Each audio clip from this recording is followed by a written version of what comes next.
VFX और editing जी में फर्क क्या है और वीएफएक्स से क्या क्या चीजें हो सकती हैं? पहले वाला दूसरे वाला क्वेश्चन इजी है कि क्या क्या हो सकती है, तो कुछ भी हो सकता है। पहले तो स्टार्ट वहां से करते हैं, बहुत इजी आंसर है। और डिफरेंसेस क्या है? विजुअल इफेक्ट्स एक थोड़ा सा आप ये बोल सकते हो कि डिटेल्ड और एक स्पेसिफिक सा काम है as compare to video editing. Video editing में जो है स्टोरी टेलिंग ज्यादा होती है कि आप कोई चीज है उसको कैसा दर्शा रहे हैं, उसकी कहानी क्या बयान कर रहे हो।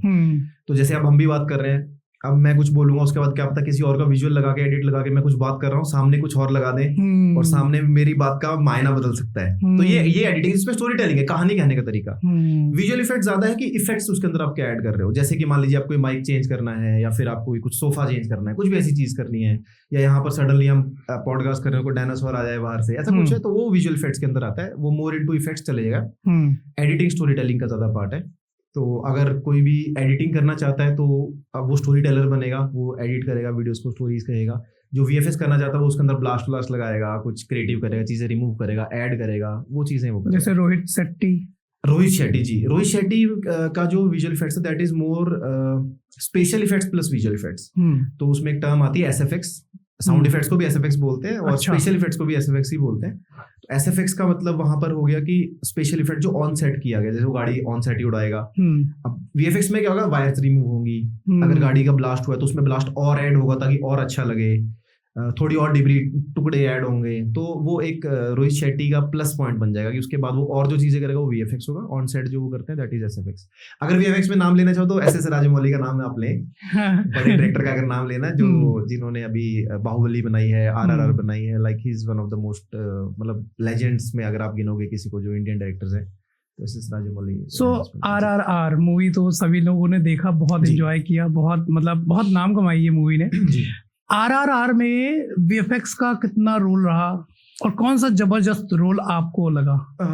आरआर में तो सर मेरे ख्याल में मैक्सिमम वीएफएक्स ही है उसके अंदर तो, बट ऑफ कोर्स उसमें एक क्रिएटिव विजन भी है डायरेक्टर का, जिसमें कि उन्होंने एक एक्टर को अपने या एक कैरेक्टर को फायर दिखाया, एक को वाटर दिखाया है, और उसी को फिर वीएफएक्स से सारा इनहांस किया है। तो इवन आप देखेंगे कि जब रामचरण के जो सीन्स हैं उसमें ज्यादा फायर वाले एलिमेंट्स रखे हुए हैं, और जो जूनियर एनटीआर के जो सीन्स है उसमें ज्यादा वाटर वाले एलिमेंट्स रखे हुए हैं। और फिर उनमें इवन भी मैं उसका बीटीएस देख रहा था। अब बीटीएस देखना सर, उसमें क्या है, उन्होंने बताया कि कैसे उन्होंने प्लान किया हर एक शॉट को।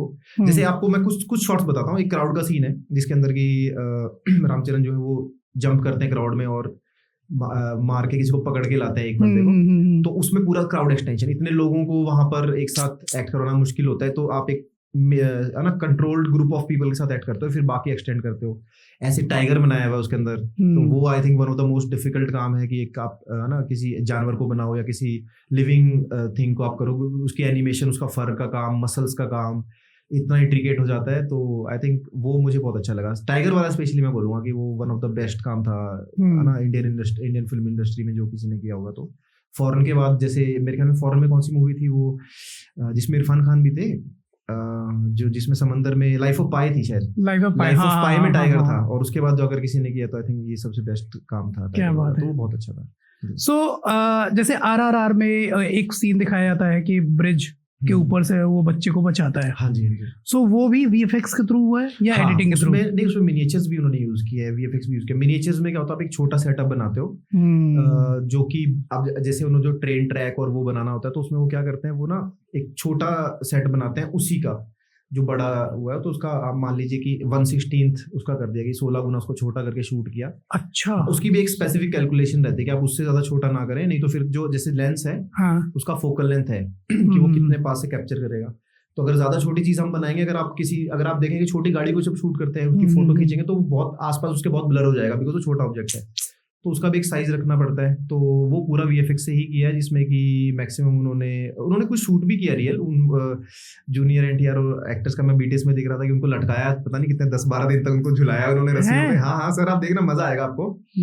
तो बहुत मेहनत लगती है। हाँ, बहुत मेहनत, एक्टर्स की तो बहुत मेहनत है उसमें। मतलब मुझे देख के ये चीज समझ में आई कि आप जैसे वीएफएक्स कर रहे, ठीक है, पोस्ट प्रोडक्शन में हमें बहुत काम करना पड़ता है, बट आई थिंक ये मूवीज इसीलिए सक्सेस होती हैं और लोगों तक पहुंचती है बिकॉज एक्टर्स का भी उतना ही रोल रहता है, डायरेक्टर्स का भी उतना ही रोल रहता है जितना कि बाकी क्रू का रहता है। तो आई थिंक वो बहुत मजेदार चीज थी, काफी कुछ सीखने को मिलता है। बीटीएस से बहुत सीखने को मिलता है। किसी को भी वीएफएक्स करना है, जाकर के आप बीटीएस देखो, बिहाइंड द सीन देखो, ब्रेक डाउन देखो, कैसी चीजें बनती हैं।